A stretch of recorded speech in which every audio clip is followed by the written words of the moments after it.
Recording by माँ भक्ति music चक्की टोल सिरहा।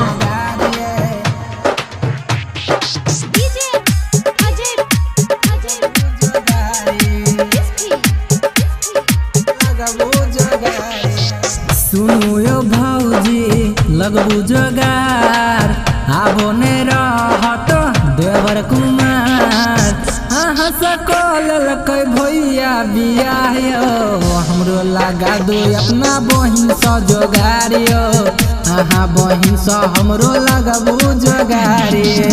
सुनु यो भौजी लगबू जोगार आबो ने रहत देवर कुमार अहाँ सकल लकै भैया बियाह यो हमरो लगा दो अपना बहिन स जोगार यो अहाँ बहिन स हमरो लगबू जोगार।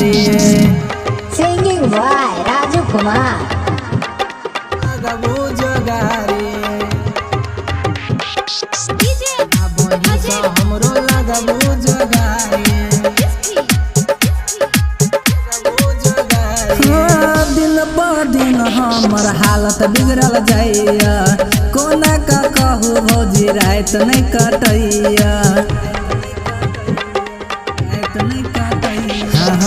दिन पर दिन हमर हालत बिगड़ल जाइया कोना का कहू भौजी रात नहीं कटैया।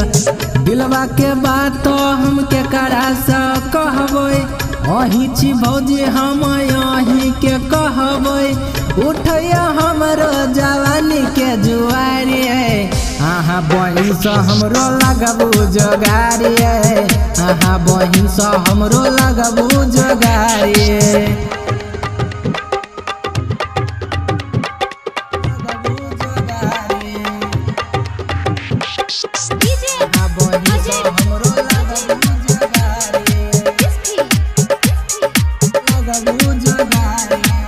दिन पर दिन जवानी झरल जाए है बाबू के हमारा पर नजरो ने आवे है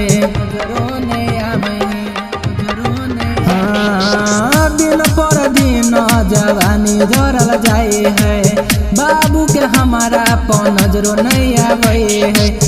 अहाँ बहिन के हमरा नंबर दुए अहाँ बहिन से हमरा बात करवा दुए बिया के चक्कर में लागल बोखारी अहाँ बहिन से हमरा लगबू जोगार अहाँ बहिन से हमरो लगबू जोगार।